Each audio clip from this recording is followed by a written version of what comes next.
are on there, that's just a small part of all of these speakers of there. Greg, do you have your password? It's all right. Greg's going to cue it up. It's on the computer. I'm going to try to cover this real fast too. I think there's a lot going on in Tallahassee, but I want to mention too that many of us here went up on February 18th for a rally in Tally. There was a bus load that left at 3 a.m. in the morning out of Port St. Lucie, and several of us on it got up there. I know Maggie and I spoke at that rally. There was over 400 people on the old Capitol steps. The Solidarity Fish were there. Jackie Thurlow-Lippisch brought up a lot of the river kids. And what was interesting is besides the rally and the speakers and the things that we did is basically afterwards went to visit all the members or staff in their representative, and we had the opportunity at a committee hearing, and it was Charles Dean's committee, the Senate committee, where he's bringing up those 500 bills that you saw about changing all the consolidating Amendment 1 into one bill and one trust fund within DEP. And it was really great to see. I was there with Jackie and a couple of the river kids, and they got up and were eloquently speaking directly to that committee chair and to that committee. And to me, that was really inspiring, because when you see young people like that addressing our committees in the legislature, they're starting to pay attention. It's one thing for all, like Charles said, all these thousands of lobbyists to get up there, but when we have our young people up there standing in front, it really makes a difference. So I'm gonna quickly go through a lot of this stuff, but I want to get right to kind of the Amendment 1 and where we are. Y'all remember the historical flows? Do you want to use the microphone? Oh, okay, yeah, sure. There we go. How's that?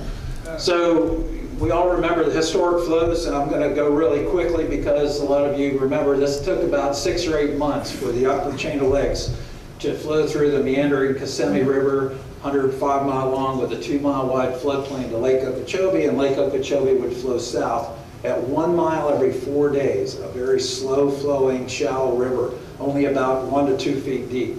And it took about 16 months to get all the way here to, so you can see. So it took almost 2 years for the water from the upper chain to get here. Well, what's happening right now too is really important. We're trying to restore some of the Kissimmee because we channelized that Kissimmee, and it brought all that rain. Instead of 6 or 8 months, it now takes like 2 days. We get rain in the upper chain, it flows right down. And right now, we've almost got twice as much inflow coming into the lake than outflowed from the lake, which is going east and west now. But I want you to notice it wasn't connected to the St. Lucie. This river of grass was all the way to the south, was not connected to the St. Lucie River. But back in the turn of the century, what we wanted to do was drain the swamp, get rid of this water, and make Florida more habitable. So we began to dig canals, bring people into Florida to drain the swamp. And we ended up also confining the dike around the lake because of the 2 hurricanes in 26 and 28. And when that happened, it cut off that flow, that river of grass, and we also were draining that swamp in that period of time. So we really interrupted the whole hydrology of Florida. And this is what we ended up today. On the left-hand side there is the current flow with over 1.7 billion gallons a day going to the Atlantic or the Gulf. Now that 1.7 billion gallons a day is fresh water that used to flow down south into the Everglades, not only for environmental benefits, but also the recharging of aquifers. So we've lost a lot of fresh water, and that equates to about $2.2 billion a year. That's a lot of money being wasted to the east and the west of the Atlantic and Gulf. And as you can see by the big arrows, primarily comes out the St. Lucie and Caloosahatchee. The St. Lucie Canal being built back in the basically 1916 to 1926, and then after the dike was built, they improved it.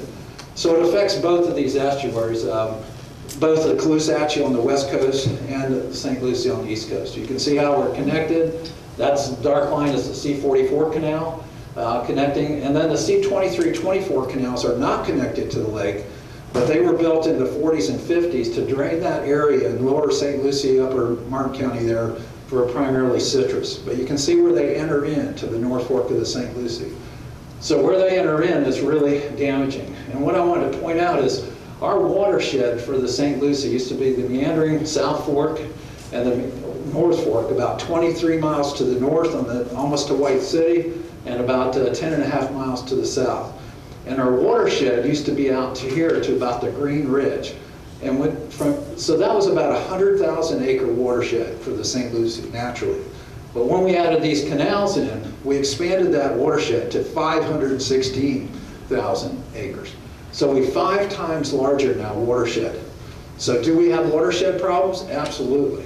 Do we need to build reservoirs in the STAs and in our own watershed? Absolutely. We got to control these canal runoffs because we may not even get discharged from the lake, but this whole 116,000 acres around C44, primarily citrus groves, has 31 subbasins that drains in about 250,000 acre feet a year into the St. Lucie. So we have tremendous watershed problems in our own right. But what happened in 2013 is, I'm going to use this as an example, many of us remember, we had over 136 billion gallons going to the St. Lucie, almost twice that going out 318 to the Caloosahatchee. But I want you to notice too, we had from that about phosphorus, about 78 metric tons, about 953 metric tons of nitrogen, and it wrapped around there, but its total suspended solids, the TSS, is about 6,800 metric tons. So the nitrogen, 953 metric tons of nitrogen, is really detrimental to these coastal ecosystems, the marine estuaries, because it's more detrimental than phosphorus to the system. But I want you to notice how much the Everglades gets now. Remember, it used to get 100% of that flow, now it gets about 13%. Agriculture use about 23%, 44% to the west, and about 20% to the east on average. And this has happened before. As we go back, I mean, you can see these peak years where we get 200 to 400,000 acre feet coming through. You can see some of these peak years as we might remember 95, 2003, and those kind of years. So it does happen in frequency. And how does it affect things like oyster reefs? Just some of the colored areas inside the middle estuary primarily are oyster reefs. In the 1940s, you can see the block, we started with about 470 acres of oyster reefs. Dwindled down to 260 in 96, and in 2003, the last survey was 116 acres. And then in 2005, we turned the whole estuary fresh for over 9 months, and killed everyone except the brood stock we had in our hatchery, so we were able to help end some of the natural recruitment from offshore came back in, and we were trying to get more natural recruitment. So we're back up to about 23 acres, probably, of oyster reefs now in the system. So how does that affect them? Well, oysters can only tolerate, adult oysters only can tolerate for 28 days freshwater situation. And what a graph here shows is the salinity. And the salinity is how much salt's in the water. And the ocean is 35 parts per thousand and freshwater is 0. That's the scale. So the ocean 35, freshwater 0. The Roosevelt Bridge likes to be middle estuary about 20 to 25, like you see there in May of 2013. But everybody knows in June, when they started those discharges, what happened when it dropped tremendously below 5 and stayed there for about 140 days. So we lost 100% of our living oyster reefs. And now we're getting ready. In fact, this whole thing has shifted to basically now we're dumping fresh water in, and the salinities went from 20 to 25 up in January, started dropping down with all these discharges from the system. Now we're down to, it went to 16, and then recently, with of course a lot of rain we had last Saturday, it went down to about 5 and 6 parts per thousand. So we're down below this line. But the time shift is that we're in this line already, and we're getting ready to approach spawning season in the end of March and April. This also affects our Indian River Lagoon seagrass beds. In the outer estuary, this is around the St. Lucie Inlet, you see those dark shaded areas. When they get covered over with this highly turbid water, light can't penetrate the bottom and to the seagrass, so they can't grow, but also the freshwater tolerance is there for seagrass. It affects our aquatic preserves and our seagrass habitat with threatened species along with other endangered species. And you can see seagrass has a tolerance too for salinity. And if it gets below certain levels for too long a duration period, we lost about 75% of our seagrass bed out there. And of course, a lot of muck and silt and sediment comes along with it. There's over 12 million cubic yards of this material. And if you stacked it up in a basically around downtown Stewart, it'd be about 11 foot 7 inches high. So it's a huge amount of this silt and sediment that resuspends when we get waves and wind action. And then we get also these anomalies with fish and abnormalities and lesions.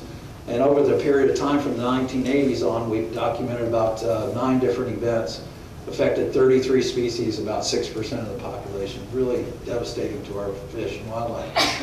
And then of course people know in 2004, we started to see these events. This is a Microcystis aeruginosa. It's a toxic algae hepatotoxin to your liver. And so we've had to post these warning signs during these events, about 6 of these events since 2004. And of course our high bacterial levels are, normally we get high bacteria in the rainy season of the time when we get a lot of local runoff, but they're exacerbated by this huge discharges from Lake Okeechobee like they are now. And this poster was put out by the state back then. And it's really amazing when they say, have you been slimed? You know, I mean, here's a poster put out by DEP telling you if you don't come in contact with this, you might get all these effects. And it's just, to me, it's mind-boggling how the state would issue posters and health warnings and not do something about it. So it affects our jobs, it affects sales, about $840 million a year just attributed to Martin and St. Lucie County alone. Over 27,000 jobs affected, and that doesn't include the property values just in Martin County, or used to be waterfront value highway. So what's going on to restore system? Basically, this is the Indian River Lagoon South plan. It's part of the comprehensive Everglades plan. The 2 components out of the plan are the C44 reservoir and SDA project and the C2324 SDA reservoir project. So those 2 are the 2 out of the 68 components. Plus, back then we were able to put in a lot of the natural land storage, which you see those green areas, about 90,000 acres of natural storage. What that means is you plug up the cattle ditches, you take out exotics, and you let the land naturally hydrate. And actually, Allapattah rehydrated the way it's supposed to, and has prevented a lot of discharges going into a lot of runoff going into C23 canal and into the estuary. So these natural lands are a good investment for the future, and we should continue to buy these properties and store land naturally. And the 10 Mile Creek in the dark area up there is still a controversial project. There is basically a House bill before Congress to try to deauthorize it, because they're trying to get it deauthorized from a federal project down to a state, let the state take it over. It got built and then filled up, and the reservoir leaked, so they've been in litigation, and the Corps is finally, nothing's going anywhere, and we need to get that project underway. And it stops the discharges at 10 Mile Creek into the North Fork. So again, oyster reefs, we have started spawning, as I mentioned. We have a hatchery. Take the broodstock, we produce seed, we get the seed out onto oyster gardeners. We started this in 2005. And we also deploy the shells recycled from restaurants in the local area. Just remember 2 things about oyster reefs. They filter water about 50 gallons a day per oyster.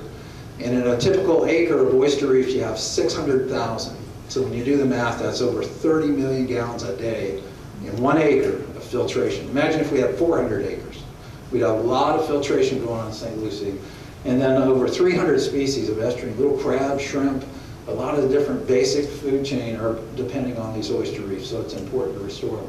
We've also worked on restoring some seagrass beds and working with different technology to do that. And we also monitor water quality, of course, once a week. Some of you are citizen water testers, testing for temperature, water visibility, dissolved oxygen, and parts per thousand. So the comprehensive Everglades plan was back then $7.8 billion, and now it's about 10 or 14 billion. And it had 68 components. And a lot of them were, taking down levees in the L67, Lusitania Trail. These were good components, but some of them, like the ASR projects, are not good. That's aquifer storage and recovery. And they know now that some of the regional studies show that those aren't going to be workable projects. But there was the EA reservoir too, and the only ones in the upper East Coast you can see is our C23 and C44, that's where the arrow is. Those were the 2 I mentioned earlier, C44 and the C2324. But the Lake Okeechobee ASR was the only thing to take care of those 200 wells across the top of the lake to take care of the excess lake water. And then there was an EA reservoir, and just below the arrow, there's one project there, the EA Reservoir, which started out in the Talisman property, but then got changed to a flow equalization basin, which is only 4 feet deep instead of 12 or 14 feet. And that's what we're going to talk about now, is how that comes about. And then this just got put out. It's a really good document. If you haven't got a copy, we can get it for you or put it out. It shows the 42 projects that are kind of in planning or underway, and then the dispersed water management projects. And we're asking for accountability on this, because there are only 86,000 acre feet that are stored under all these contracts. So there's a lot of money going out to farmers, which might be a good thing if they're located in the right place. But there's places like Alico and other places we're really questioning the district on. So I'm going to wrap up here with what we need to do to stop this destruction is to have enough storage, treatment, and conveyance of water south. And the University of Florida report that just came out was, if you haven't seen it, it's a really good report. It's basically telling us that that's what they're recommending. They're recommending that with deep storage and things too south of the lake. South of the lake, north of the lake, but also it's south of the lake to where we want to focus on. And this is what the option is. And if you haven't heard about this very quickly, in 2010, we made a deal to buy the sugar property, and all what you see here in yellow and dark green were the U.S. sugar properties. And there was 180,000 acres total back in 2008, but the deal went to only being able to buy these two parcels in 2010, and which we did to exchange this parcel for the STA 1 West expansion, but we're restoring this parcel with a flow equalization basin and so forth. But the next, so we missed the next option was the exclusive option at 7,400 an acre for 46,800 acres, or the entire left remaining 150,000 acres. Now we're into number 2 here, which is the non-exclusive subsequent 2-year option, and that expires this October. And that's the one we've been all hearing about. And that's where the yellow arrows go out here. You can see the properties. And out of that 46,000 acres, this one right here is about 26,100 acres. And you can see its location right south of the lake. And it would make an ideal reservoir project to store water enough to stop some of the discharges to the estuaries. Wouldn't stop all of them, but about 70% of the storage could happen there. These properties were the original EA reservoir.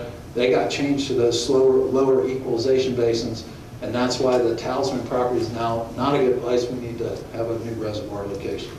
So this is what that is, and then there's still, to 2020, we still have that option to buy the rest of the property. So I remind the district governing board, like last month and this coming next Thursday too, that the deal was not just to buy those 27,000 acres, but to buy it all. And that's what we need to do. But we need to really press to buy the subsequent option.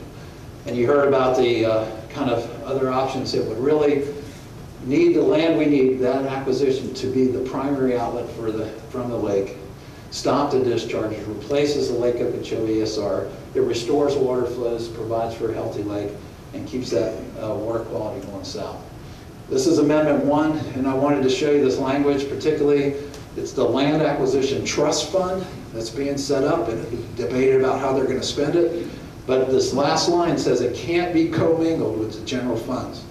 So they can't sweep it. But, you know, they've swept all the other trust funds. And it's for the following purposes are all outlined here, but they do spell out the Everglades agricultural area specifically for that. So I ask you to get involved, whether it's our website or some others. You can advocacy and environment. You can take action. You can go on there and click on and find out who to contact, what to do, and how to get in touch with them. So I'll leave it there. Just kind of end with that. Great. Question? The date is October 12th for the, That's right. Thing, but we have to stress that they have to do something before, May 1st, because then they're out of session, and if they don't do something by May 1st, is the option dead then? If they're gone? Well, by May 1st is when the state legislature has to do it. Right. But if they do some other emergency action by, before October 12th, they can do something. But there have been, of course, a lot of resolutions by the Everglades Coalition, the Rivers Coalition, the town of Sewell's Point, Martin County, and the city of Stewart. And I presented these all to governing board last month. And there is a governing board meeting coming up next Thursday, and I encourage you to go if you can, or send a representative and get down there, because what's on their agenda is not this issue, and we're trying to get the issue on the agenda. There were 40 people that talked, and many of you here talked at the last governing board meeting about getting this on the agenda, getting this discussed, and it wasn't even on, and it's not on the agenda for this month. But what is this constraints document. This is what they presented at the RAC meeting last February, and they talked about it again at the governing board meeting in February where we were, and said, oh gee, we'd like to send water south, but there are too many constraints. And they go through 15 different constraints here, which are just ludicrous about, yes, we know about these. You can't send water south today because of these constraints. But we're telling you to alleviate those constraints. Let's talk about solutions, and let's send some water south by buying this land and getting an EA reservoir. And in fact, now, you know, the legislators like Negron and others were waiting for the UF study to come out. Well, the UF study's come out March 1st, and it clearly states that this is the option or viable option to let's get this land purchase and go south. Yes, Marge? Mark, if you get all of that land, how many structures are going to be needed to move the water south? Well, we need some deep storage and shallow storage and flow storage into STAs. And unfortunately, we do need some deep storage, and this is an ideal spot for a reservoir. So you would need to build a deeper storage reservoir and then allow this water to come south, maybe in the western portion. This is also U.S. Sugar, and here's STA 5 and 6, which are underutilized. And they can put more water down there rather than to 3 or 4 or the flow equalization basins, but they can put it down, have it treated and conveyed south so it can go to the Everglades clean. Without pumps? Yeah, well, I mean, there are going to be structures and pumps and wherever needed, but the EAA, don't let them fool you that there's so much subsidence that they can't move it through the EAA.